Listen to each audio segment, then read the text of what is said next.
Time for episode 34 of Commentator's Corner, and we go back stateside, well, to a very, very good friend.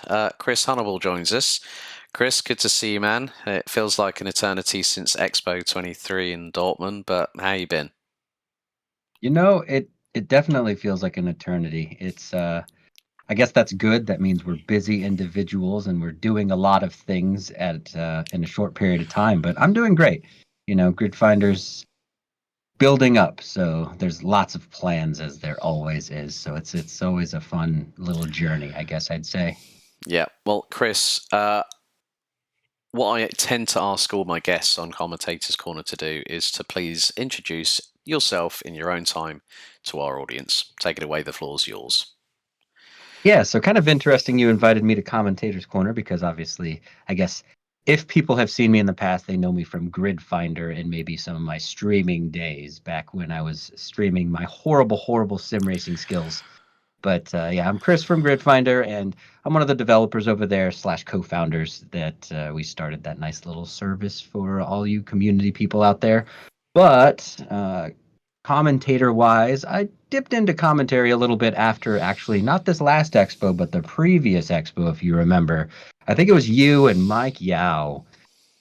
They were telling me, or you were telling me and Mike, that I just need to get on the mic and start commentating because I'd mentioned that I wanted to try it. Yeah. And that I was very curious in being a commentator because I'd been a streamer just chatting, video game playing like every streamer out there. And I really enjoy talking into a microphone for some reason. So once I kind of sparked the interest, Mike and you kind of pushed it to the next level for me. And I've done a fair share of commentary, nothing in the, I guess I would quote unquote professional world because there's not been any real paid gigs or anything like that. And I guess in the literal term, professional is when you're paid to do something. So it's more of a hobby for me, but I enjoy it a lot. It's very interesting. I'm more of the color commentary guy, whereas you are the lead commentator. So I just like to, how to say this? I like the least amount of responsibility possible while being able to talk about sim racing.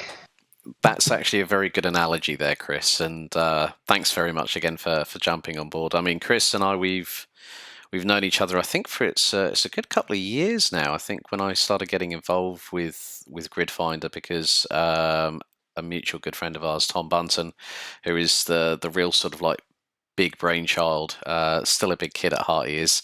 Whenever I speak to him, he's got like this wild enthusiasm of trying to push it forward. But yeah, I mean, Chris and I have known each other for a couple of years, and this is when I talk about the wonderful travel story. You, me, and who else was it from Gridfinder that was on the same flights as us? I'm trying to remember. That was Toby.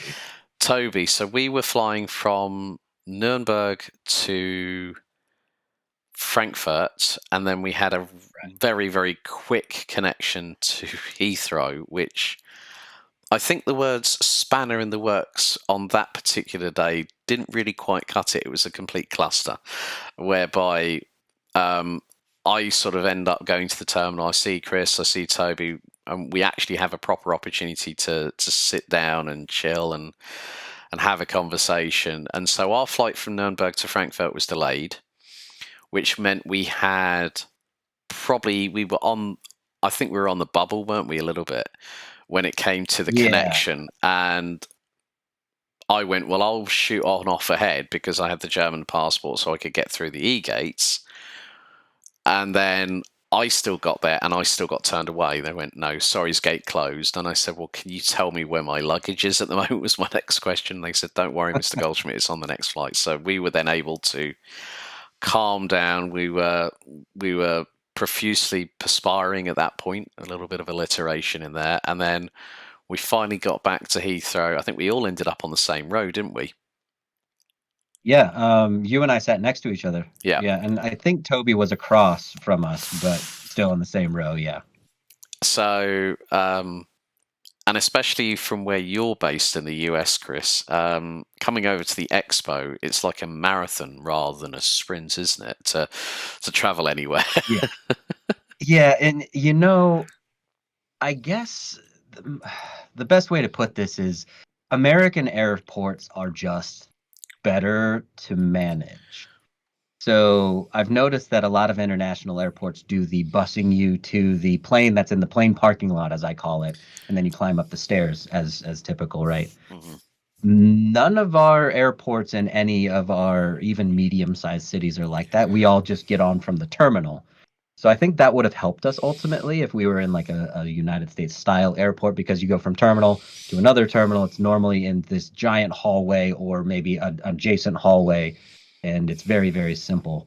But in Frankfurt, that's probably one of my least favorite cities to fly through because every single time you got to get on that bus and then you have to get off the plane, get on the bus, get back to the terminal, go to another terminal, get on a bus, go to go to a plane. It's just there's a lot going on there. At least with Heathrow, there's none of this bus shenanigans going on because you're on the air bridge, Right. which is a lot easier. I mean, like it's great where you get off at some airports. I think where was it? Berlin. Well, yeah, because I flew to Formula E in so Berlin Brandenburg, and that was on the fateful weekend where the Monday flights were cancelled. So Ah, that was yeah, that's another story I don't think I've told you about actually, where I ended up.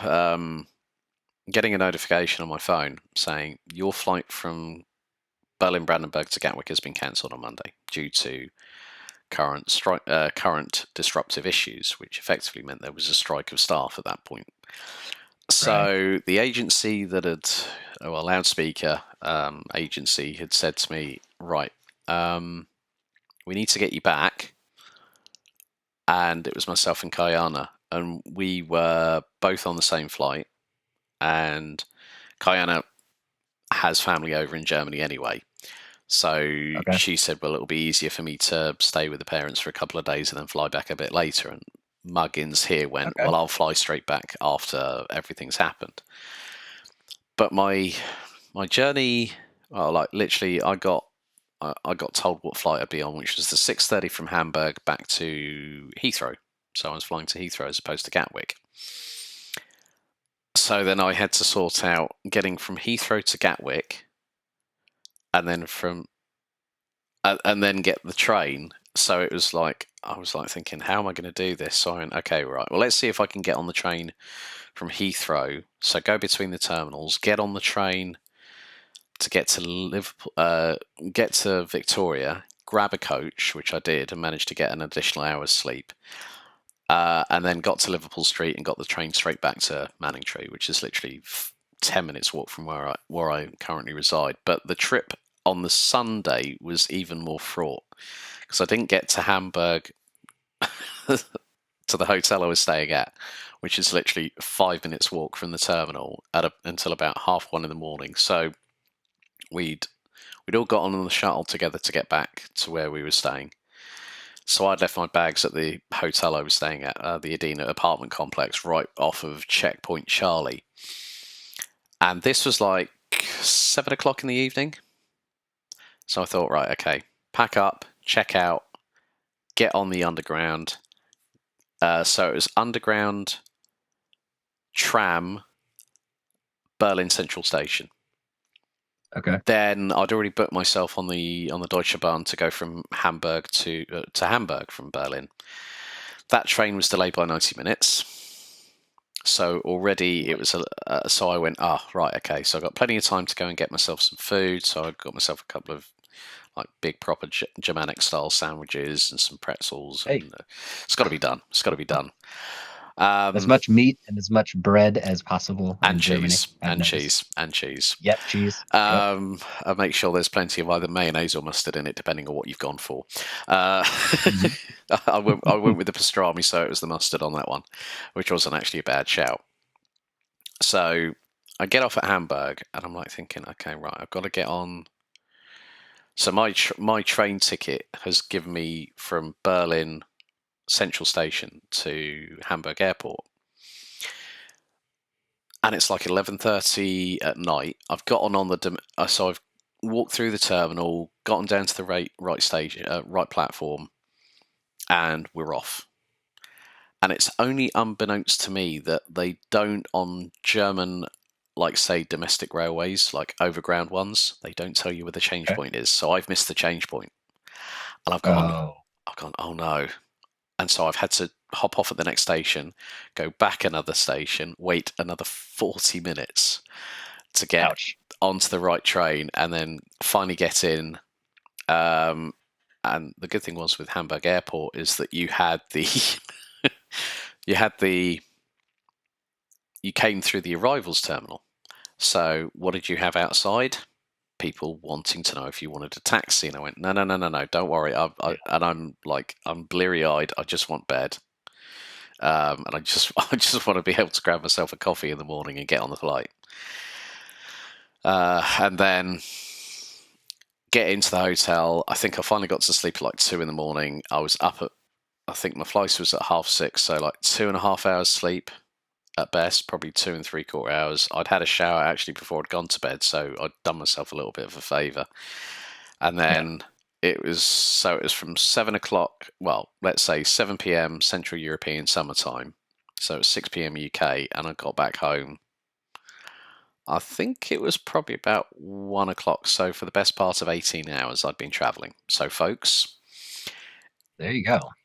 that's a bit of a story that Chris doesn't know about, but he does now. I mean, Yeah. where I'm just trying to remember, where are you based in the States, Chris? From memory, I'm trying to remember. I'm in Ohio, so Mm, it's if you know the layout of the United States, it's up by the Great Lakes section. So kind mhm, of the closer to the middle, but northeastern side. But oddly, they call this place the Midwest for some reason. mhm. There's probably some Wikipedia article out there that explains it and it actually makes sense. But I've always thought it was funny that, this northeastern state is considered to be a Midwest area of the United States. But whatever. Yeah, I'm up by the Great Lakes, so it's quite cold right now. Gets beautiful in the summer. We get all four seasons here, with the beautiful trees changing. And, Mhm. well, I guess spring, the flowers are blooming, but it's a lot of rain. So Yeah. pretty comparable weather to a lot of the UK in my personal experience. Of course, it's a little bit more rainy in the UK than it is here typically, just because it seems like when the rain does settle in the UK, it like settles in, Yeah. whereas here it just kind of blows through. So but generally speaking, the temperatures are a little bit more on the higher side, just because, well, I don't know, the United States is generally a little hotter than, at least in my experience, because I go up into Newcastle, which is the northern side of the Mhm. UK. Yeah. And from a we'll get onto Grid Finder in a minute anyway, but with regards to like the travel aspect, of course, before the Sim Racing Expo this year in Dortmund, where there was a bigger involved presence from Grid Finder, how has it been sort of, in a way, you could quote unquote call it commuting, but it's not that often because it's always around certain events that are happening. Yeah. How difficult is it for? Just explain it to the folks at home. What is your, like, say, trying to go to Newcastle, flight from Hudson, Ohio? I mean, that It's is not. actually Is it as bad as possibly some people might think, or is not that bad? No, it's surprisingly simple, actually, especially because I fly through Aer Lingus, which is, I think it's a Irish airline, right? So Aer Lingus flies direct from Cleveland, which is about 45 minutes drive from where I'm at right now. So I drive 45 minutes, get dropped off by my wife or, whoever, depending Hmm. on what people's schedules look like. And I fly into Dublin and then straight from Dublin into Newcastle most of the time. So it's a very, very simple route to take. But as you said, I normally go for these events. So Sim Racing Expo has been the primary event. I went to the 24 Hours of Spa, which I think you were there, and we never even saw each other I once. know I bumped into Tom. I didn't see you, but I was also there for content creation with Eau Rouge and SimuCube that week. So there was a You had lot of time spent at the WRT Hospitality Villa, which is like right on La Source. You can't yeah. exactly miss Okay. it, but it was just like wandering around trying to get content and then bumping into people. I was like thinking, well, hang on a second. If Tom's here, Chris is normally not that far away, and I was like thinking, where is he? Damn it, you know. Yep. So I was roaming around separately from him a lot of the time. yeah, because he was Yeah. busy interviewing quite a few people. But I think Chris, just tell the people at home, what did you actually do as your job before becoming fully entrenched with GridFinder? So I've been a developer for many years. I think we're going on year number 25 because I'm a little bit of an older guy when it comes to the Grid Finder crew. Hmm. So I've been in the development game, I guess I'll call it, for a very long time, and I've done a myriad of different like corporate level softwares and things like that. I never wanted to be a video game developer, Hmm. and I made that very conscious decision very early in my career because I don't know if some of you have been paying attention to like the gaming landscape, layoffs galore. It's they'll in one post they'll brag about sales numbers and how amazing they're doing and how much money they're making, and then a week later they're laying off half their staff. And that's just kind of the game industry in general, where you make a game, it's very successful, half the staff gets laid off except for the maintenance crew, right? So I made that decision early on to be out of that juggle of going into a great job and then out of a great job and then into another one and then out of another one and just constantly on that flux, if you will. And I went into corporate software. So software as a service, like membership stuff that you sign up for online. Um, I've done government compliance software, recruiting software, all kinds of just different styles of online based products, right? So in January of 2020 was when I was really starting to jump back into sim racing, like kind of heavy again. And, naturally, you only can race the AI or race the online lobbies so long before you're like, I want something more, right? So naturally, I'm like, oh, well, there's obviously going to be a website out there that just has a bunch of leagues listed, and I can go to that website and find a league to go ahead and race in with a couple of people who care about sim racing just like I do, whatever. But there wasn't really at that time, and this was only 3 years ago, mind you, and that's in the grand scheme of things, that's a tiny period of time, but in the sim racing scheme of things, that's like everything's moved so quickly since then because obviously that COVID was kind of on the downturn at that point, and everyone was sim racing back then, right? So I got a hold of Grid Finder from just the arbitrary Google search, like because how else do we find anything in the world other than Google, right? And I started using the site, and I was like, okay, this site it's what I was looking for, but it's not quite what I was looking for. It was I could tell it was like a very, very early beginning product. And so me as a software guy, I'm like, I think I could help this company because I thought Grid Finder was this massive company of like a couple people or at least or something, right? And so I sent an email to the admin at gridfinder.com email, just because it was in the footer as the contact email address. And Tom responded next day, and I guess, as they say, the rest is history because we started working together. We made one version. We made another version. We got Nikhil involved. Made another version, and then we were lucky enough to land a couple of good, like Creative UK grants, and then even investment. So we were able to all go full time, and now I get to work on something that's not only in my realm of speciality development, but I also get to work on something that I'm purely passionate about. So I'm working in video games, but not working in video games. It's kind of this weird mixture, right? And it's been an amazing journey. Prior to Gridfinder, I had never traveled anywhere outside of the United States, and in the last 3 years, I've been out of the United States for various events 6 times now. So it's kind of crazy to think that something like that can happen in such a short period of time. Yeah, I mean, development, software development is also quite a crucial tool. I mean, not just for, like, say, user interfaces, UIs, obviously with regards to investments, the investors want to see an ROI, return on investment, on how the product is going. There's always this, there's a lot of people behind the scenes, and that's why I wanted to get you on the show, because of obviously your developer insight, having had 2.5 decades in the industry. Every different piece of software that you use to it adds those little bit of nuances whereby it adds that dynamic and great UI interface whereby people can go, hang on a second, they're listening, like there's always consistent feedback. When it comes to developing a new product, just give the folks out there an understanding of how you start the genesis from a little brainchild idea to a fully fledged product, and you can take your time with giving us a layman's term explanation.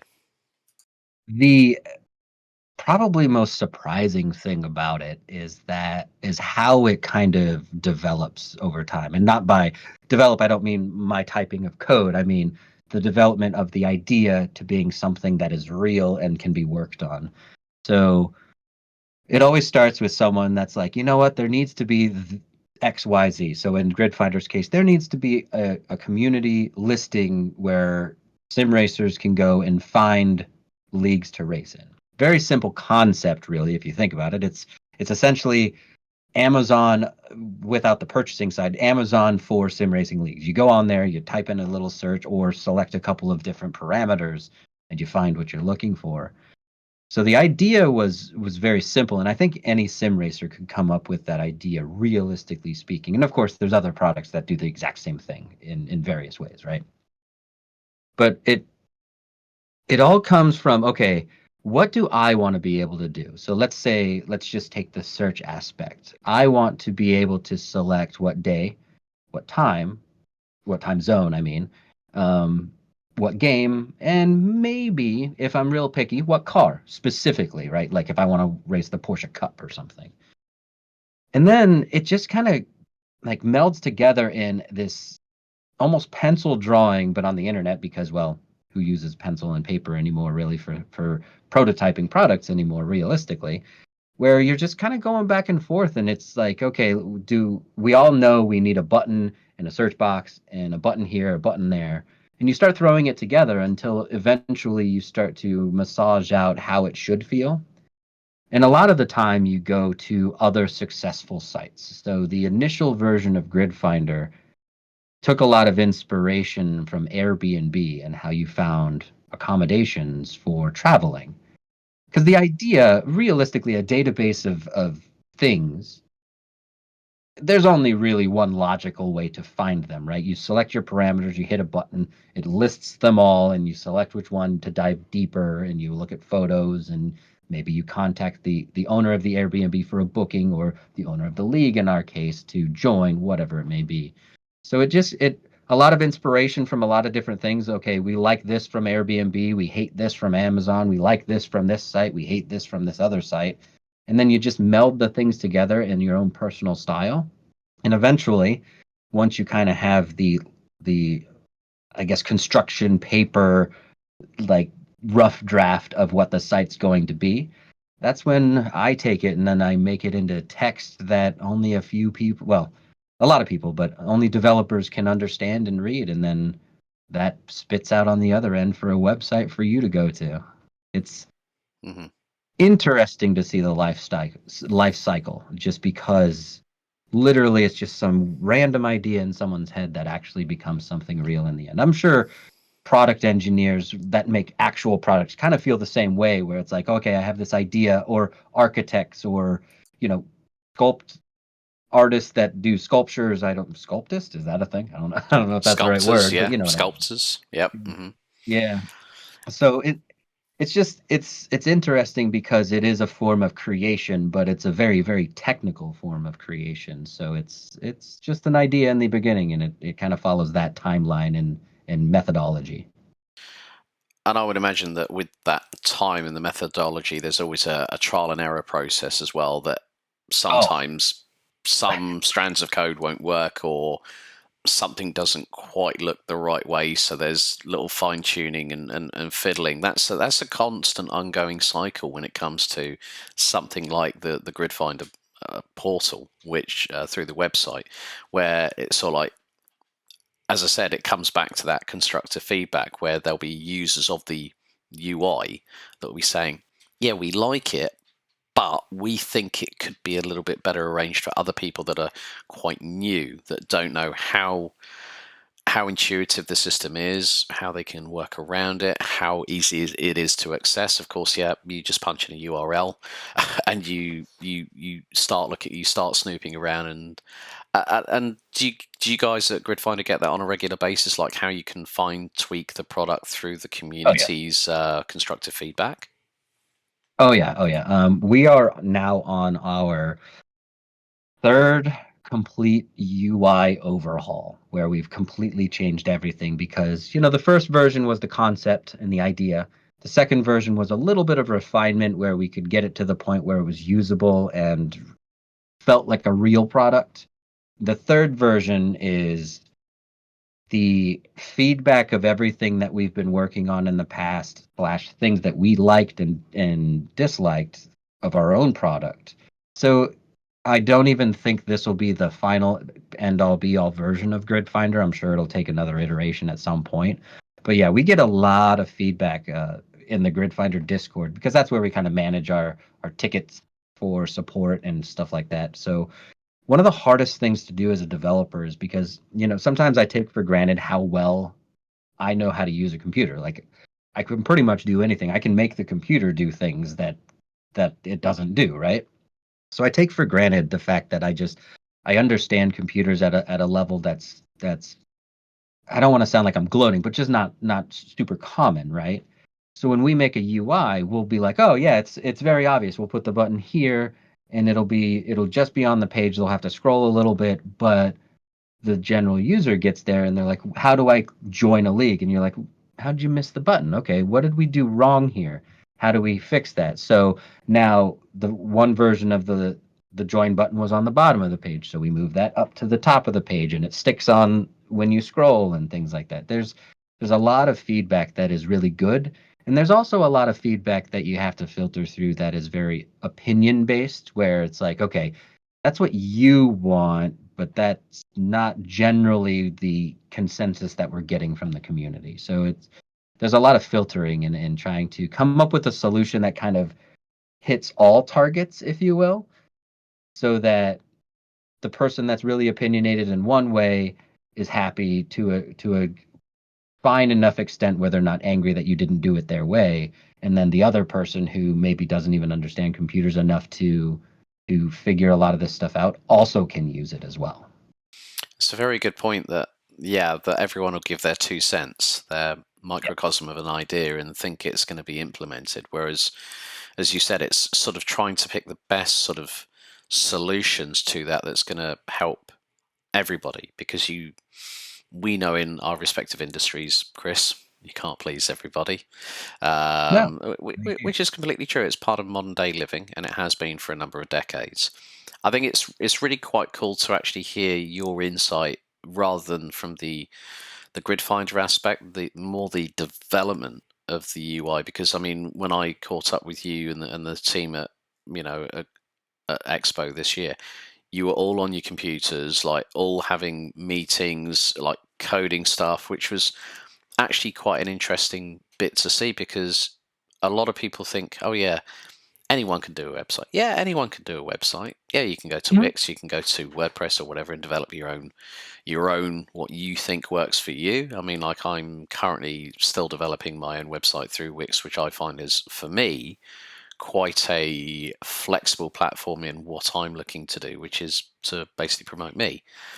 But then for Yep. something like Grid Finder, where you have, like, say, find a broadcaster, find a commentator, there's so much on the Grid Finder platform that has been integrated as part of the UI to help people. And obviously, I'm part of the Grid Finder Discord as well. whereby you see discussions about leagues, requiring commentators, and there's so much. I think, in terms of an interactivity profile, that Grid Finder, through the way that the Discord is managed and having the ticket systems, I think is a very, very good way in order to, where it brings to everyone's attention, yours included, on how Grid Finder, in terms of the profile, the UI, the website, can then move forward. But when there's a lot of decision making that needs to be done, and let's take it away from the developer side of it, because obviously you're one of the co-founders alongside Tom. Apart from the development role, how often are you talking to Tom? Is it on a regular, like, daily basis? Are you having like regular meetings, and sort of like, what exactly is your role apart from development? Yeah, we don't talk on a daily basis just because we used to talk on a daily basis when we were in the second version of it. It's a little less now just because the tasks are getting much larger for us. So you have to kind of go away and do your tasks and get the job done, right? Especially, we're all full time now. So it's more of a weekly for sure, and then as needed throughout the week if there's something that comes up, right? So the decision making process, since it's three co-founders and we're kind of the top level of what's going to be done, but we don't run the company in a way that's like we are the three that make all the choices kind of a thing. We take all the feedback that we get in the Discord, and we actually do have a UI UX designer now that specializes in making a good UI and making a good user experience, because while I've done a lot of that, that hasn't been my specialty. And I really love the phrase jack of all trades, master of none. So I like to pick development is my speciality. Everything else, yeah, I have little feelers here and there and opinions there, but I would never claim to be a UI UX expert. So, we have to hire people for that. And that's the strange part about it, is being a co-founder to a company that you I don't want to say didn't really expect to go anywhere, right? Because that sounds really weird. But you had dreams of it becoming something real, and dreams of it becoming your full-time job, and dreams of hiring employees. And now that it's coming to be a reality, it's just one of those weird things that's like, oh yeah, we have a UI designer, we have a social media person, we have a marketing person. It's a very different world than it was for us even 2 years ago, because it used to be Tom, Nikhil, and I going, what should we post on social today? And what should we do about this button color? And what should we do about this UI? Because we got this feedback that it's just not working.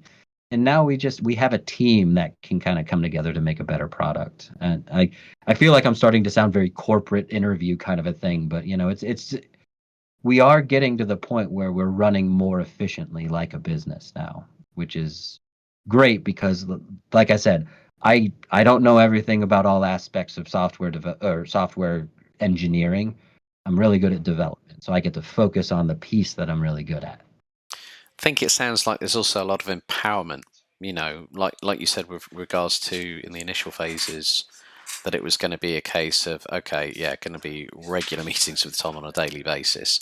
And now it's gone to that weekly side where there's a lot of empowerment, that people are able to do their roles. And if there's like a little bit of critique, so to speak, then at least there could be like a quick message saying, hey, just wondering, why does it look a bit weird on this? Or, like, Yeah, everyone sort of mucks in and works together and provides, that teamwork style empowerment, which is what I see at Gridfinder, whereby people can compliment others by saying, okay, yeah, I like it.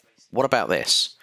So you're all like mucking in together, and not having to sort of like say to someone saying, hey, you're a complete jackass for doing that, but why did you do it? Why did you not sort of maybe run it by somebody and see what they thought? Or if you know someone in the community that is related to that kind of topic area, why not speak to them and say, look, how would I handle it? Because then it gives people that full empowerment to say, you know what, I know I can do it, I know that they trust me, I'm going to try and speak to someone without having to bother one of the other team members, because then yeah, they could be halfway through doing something that is really, really important on a tight deadline and needs to be sorted. It really gives me Very true. that feel that by giving people empowerment, you're allowing them to do what they need to do and get the job done. Yeah, it's definitely nice to have a team that you trust because I could we divvy up the tasks in the beginning of the week or the beginning of the project, and you just kind of know it'll get done, and you don't have to be like, well, I better check in to make sure that this Hmm. this thing is going to work out. It's very nice, and we've tried very, very, very hard to create a team that is trustworthy. So obviously, when you're hiring new people and you're growing a company, you'll have a couple misses here and there, and we've had a couple misses where we just hired Hmm. the wrong person, unfortunately. But that's just kind of growing pains of a company, and we're it's very important to us for people to kind of at their core be gamers as well, so that they care about the product at the level that the rest of us care about the product, if you know what I mean. Yeah, I completely understand that, Chris. Well, let's get on to other things. I mean, we could talk to the hilt about teamwork, development, Right. UI until the cows come home. But at the end of the day, I know Chris has got work to do. I mean, at the time of recording this, it's in the morning in Hudson, in Ohio at the It moment. is So 11 a.m. 11 a.m. Oh, crikey. Yeah, and it's getting darker outside here in the UK at the moment. But I think let's talk about sim racing in general. Now, you said that over the last couple of years you've travelled to events, one third of that having been the Sim Racing Expo. In comparison with Nürnberg to Dortmund, what were your first sort of impressions like saying, actually, this has actually changed a little bit in the right way? What were your first sort of impressions? I mean, forget the significant involvement that Gridfinder had at the event, but from your perspective, as one of the people that was exhibiting there, what did you think that really sort of stood out in terms of Dortmund as opposed to Nuremberg within Well, what was it, a 10-month period? yeah, so there's definitely things that I think were better in Nuremberg. There's also things that were better in Dortmund. One of the biggest things that I noticed that was better and just felt more like a cohesive experience was the fact that the stage was in the same exact hall as all of the exhibitors. So for anyone who wasn't at Sim Racing Expo, which is probably a lot of people or who haven't seen the videos, the hall was split up into two, I guess, well, rooms, but they're gigantic, right? Where there was the exhibitors, then there was the showpiece separated, and all the teams and all the racers and everything were in this other room. That made it feel like there was two separate experiences, and even almost to the point where in Nuremberg it was almost like you weren't supposed to go into that other room in a way, Hmm. right? The way they did it this year, everyone, same room, stage right in the dead center so that people could see that something was going on. It just worked better. So, and even when the shows were going, yes, we did have a little bit less seating than we did the prior year, but when the shows were going on, because Sim Sunday's podcast from Gridfinder got on the stage two times, all the seats were full, and that's just better than it was last year. Even though, yeah, proportionately or numbers wise, it might have been the same amount of people. It felt like more people because of the way that the venue was organized and the way that the attention was being paid. Because let's say we'll just pick a random exhibitor, Fanatec, which was actually close to the main stage. You're standing at Fanatec, and all of a sudden you see something going on the main stage. You're like, oh, let's pop over there real quick. Whereas at Nuremberg, if you were at Fanatec, same situation, and something was going on the stage, you had no clue.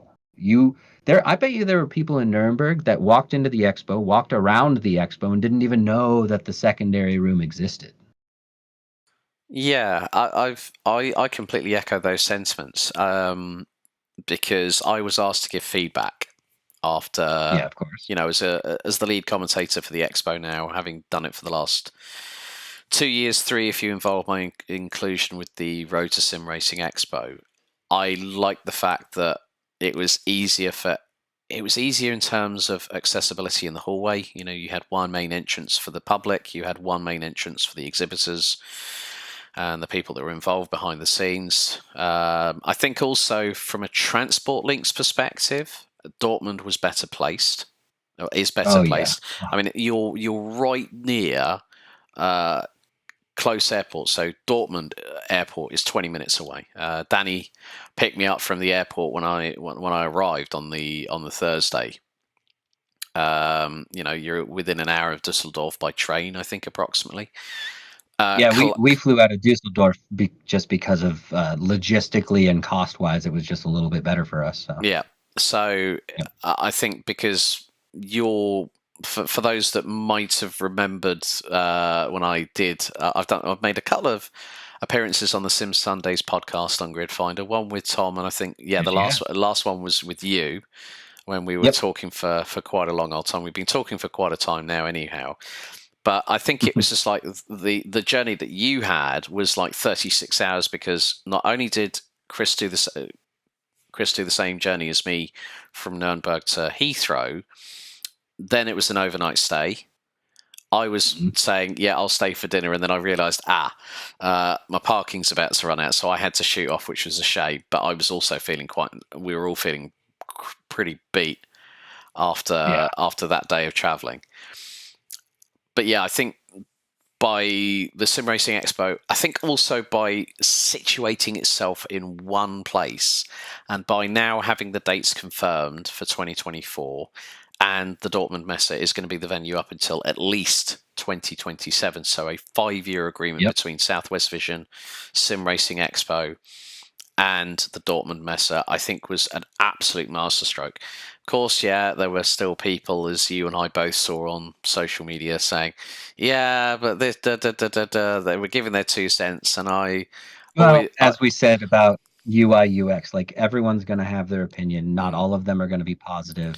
I'm hoping that locking the venue in for that long can give some of these sim racers that are like, oh, I can't make it this year. That I don't, and knowing that it's going to be there for the next couple of years, they could be like, okay, maybe I can make it in 3. Maybe I can make it the last year that they're there. Like they can save, plan, and hopefully be able to attend just because of the knowledge that they know the city it's going to be in. I think that's a major thing. I think also, within a 15-minute taxi ride, you could get yourself to, one of the nice, traditional, so like Nordrhein-Westfalen restaurants. What was it? Sunday night, I went out with Nadi, Antje, Ollie, Matze, Danny, and we went to the Schmecker's Schnitzel restaurant, which is like a 15-minute taxi ride from hotel because we were staying at the Mercure right next door. Yeah. So like literally, you didn't have to rush about and get in a taxi and think, oh shit, we're going to be late. It was sort of like, just going downstairs, having breakfast, and there were a lot of people at the same hotel. We had like Lawrence de Soswa, we had Mr. and Mrs. Dave Cam, had quite a few people. We had Eric Strand from the FIA, along with Paul Crawford who's the esports manager for Motorsport UK. He was there as well. I think Greg West was there from iRacing too, because they had their big announcement on the stage. I think it was also the fact of everything was in close proximity. If you needed to go to a gas station and pick up some, like supplies, rather than buying it from the hotel, you could take a 5-10 minute walk and you'd find a gas station in pretty close proximity. Well, if you didn't want to stay directly by the hall, we stayed a 10-minute train ride in downtown. Mm-hmm. So we were at the Mercure as well, and just straight downtown, and it was great because you had your pickings of restaurants, shops, anything you wanted once you got down there. And a 10-minute train ride is not bad. It was never busy because even though where Sim Racing Expo is in the Messe, it's like a sports complex. Yeah. So there's a lot of stuff that could potentially be going on. During that weekend, there was not a lot of extra stuff going on, so the train ride was just in, out, good to go. No, apart from the Saturday night when they had the under-23 games and Borussia Dortmund did not win. Yeah.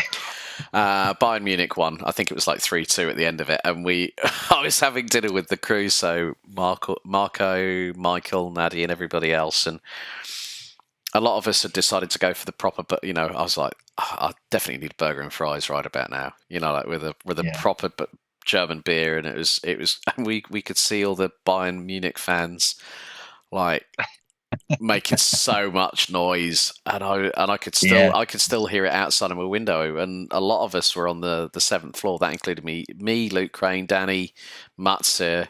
Nico was on the other side of the hotel, so I think he got away with that scot free for the Saturday night he was staying. But yeah, I mean, it was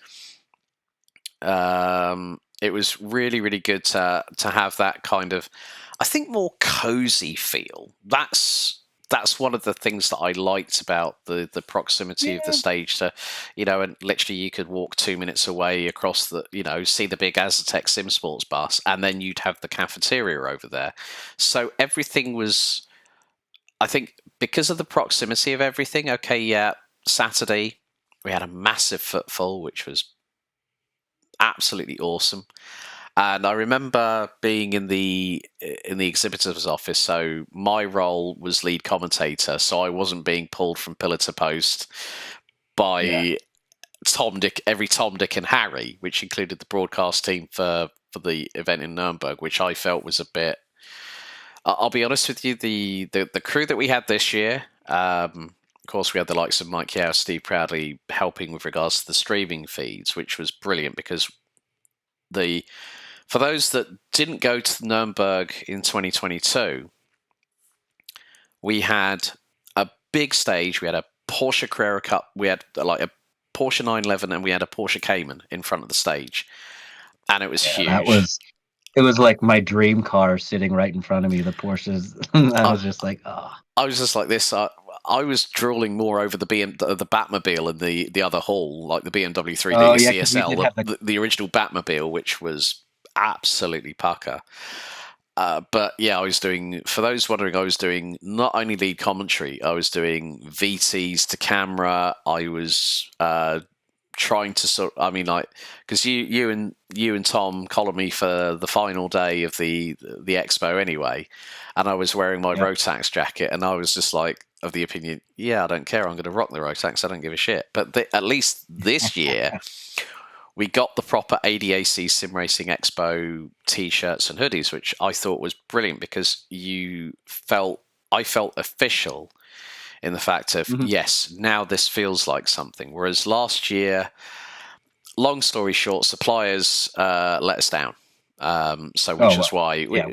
But then I had my luggage dramas coming out of Heathrow to Nuremberg, and I'm not going to go through that rigmarole again. I was just so lucky that I brought an extra pair of underwear and socks and t-shirt with me just in case. But yeah, I think that's a very good point that you said about the way that everything was close in proximity. But to see the amount of footfall that we had on the Saturday was just crazy, wasn't it? If I remember. Yeah, there was. So the way that the event hall was laid out, you came in the door, and the hallway, the main first hallway, is just right in front of you as you walk in the door. We were the second booth on the left, and there was just booths all the way through. And there were times where like there was barely a person's width to be able to walk through that little hallway to get to wherever you wanted to go. It was very busy and very crammed in there, and very. It sounds like I'm saying it's as a negative, but I'm actually saying it as a positive because it made that feeling, that electric feeling throughout the expo hall, just that much higher and that much more fun. Yeah, I mean, Nico, who won the casting call for co-commentator, and I've known Nico for quite a few years, who's actually a previous guest on the show. He said, "What time should we get mic'd up?" And I said, "Just to be." And I was like thinking, if Saturday's busy, then we need to have enough time just to give us a window of margin. And I said, well, let's make sure that for every broadcast, we're there half an hour early so they can mic us up without any problems. Whereas with the previous year, you were pulled from pillar to post. Well, I was pulled from pillar to post. and it was like literally you had to rush there to get through, which I felt was a bit not a negative, but it was a bit annoying in the fact of you knew that you needed to be there, but what you didn't want to be was you'd had to sprint across from hall 9 to hall 8, and then you're out of breath, you're trying to calm down, you're trying to hydrate yourself, get your vocals ready for a long broadcast. But I think that the way that the stage was done this year, like the commentator box was facing directly at the stage, so we knew that we didn't have to worry about having schlack loads of screens in front of us. It was very difficult on the first edition I did, because we had like the main screen downstairs from us. But I think it was, there's I always think that there's always developments and tweaks that you can make, and I've already got ideas for next year, and people are already wondering, am I going to be back? Well, talks are underway. And things are looking very, very fruitful. Chris, outside of the development work for Gridfinder, you're a very, very big family man, aren't you? Yeah, I have 2 teenagers. One's going to be going into his senior year next year, so he's right on the cusp of doing his adult life thing where he gets to move on to college, or I think more commonly over there, it's a university. I don't know if it's a direct translation, but yeah, he's going to go kind of do his own thing very soon. My daughter's very close behind him at 18 months younger, so we're kind of on the home stretch of the kid life. And, obviously me and my wife have big plans for traveling all over the place after the kids leave. So, yeah. Does that include a few trips for her to sample the UK way of life and sample our cuisine over here? It's a bit different from the US, actually, isn't it? Yeah, better and worse in various ways. But True. I'm bringing the whole entire family up to Newcastle this spring. Well, probably more like closer to summer. So when school ends, my trip during that time span, the whole family is going to go and meet the Gridfinder crew and see the offices and see Newcastle. Do a little bit of traveling around, probably go to like Edinburgh and stuff like that. But yeah, they're all going to get to see that this coming year. Well, if you do decide to go down to London, give me a shout and I'll come and meet up with you. That'll definitely be a plan, as long as my schedule allows it. Because right. it's already. I'm not sure if the whole family will make it to London. London is a destination my wife wants to visit a lot, so at some point in the very near future, we will be making a dedicated trip to London. So for sure. Yeah, Chris, I've got one final question, because the thing is, folks, with this show, it is evolving. It's a bit like a UI. Because obviously Chris has commentated before, but it's more of like understanding development, understanding user interfaces and what the Genesis is. That's why I felt it was quite useful to get Chris on the show. But Chris, out of all the platforms that you have on your gaming PC, and I know that a long time ago you did have to do a lot of cable management, let's say, and a lot of spring cleaning. Out of all the platforms that you do, when you get the opportunity to get behind the wheel, what's your favorite platform of choice? So my absolute favorite style of sim racing is rally racing. So Dirt Rally 2.0 right now is still my favorite, but because I love to race in VR, the new WRC game doesn't have VR yet. So I'm waiting to buy that until we get the update. But for the competition side of things, because that's more of the casual, just like throw some times together and see how I'm doing. For the actual competition side of things, I'm typically on iRacing, and here's why. Not because I absolutely love iRacing or anything, or have. It's because of that investment lock-in fallacy kind of a thing. I bought so many cars, so many tracks, so many things that I feel like I need to race iRacing to make it feel like all of that money was worth it. iRacing is very good for specifically rallycross, though. So rallycross racing, which is not the stage style rally that you see in WRC, but that nice close door to door, like in rallycross, it's perfectly acceptable to hit each other. It's a lot of fun, and so that's what unless got going on. unless the names of two drivers are Andreas Backerud and Kevin Hansen at the moment, because there's still bad blood between those two, based on a recent social media post. But folks, if you want to follow Chris, I've put his social medias in the links in the description, along with Grid Finder as well, along with their website and their and the dedicated Grid Finder Discord link. So if you are a sim racer out there, you want to get involved, head on over to their website, head on over to their Discord and get yourselves involved. Chris, thank you so much for joining me for this episode of Commentator's Corner. It's been a real pleasure. Thanks for having me, Alex. I enjoyed it. Thanks. So, folks, that's it. Episode 34 in the books, water under the bridge. Tune in for episode 35. We've got another great guest coming along. Don't forget, if you haven't liked this video, if you haven't shared or subscribed, I'll leave the decision up to you, folks. This is a passion project above anything else. We're just here to lift the lid on the personalities behind the scenes. So thank you to everyone that's watched on YouTube, everyone that has listened on what is now YouTube Podcasts, not Google Podcasts anymore, Amazon Music, Apple Podcasts, and Spotify. And I will see you all next time for episode 35. Goodbye.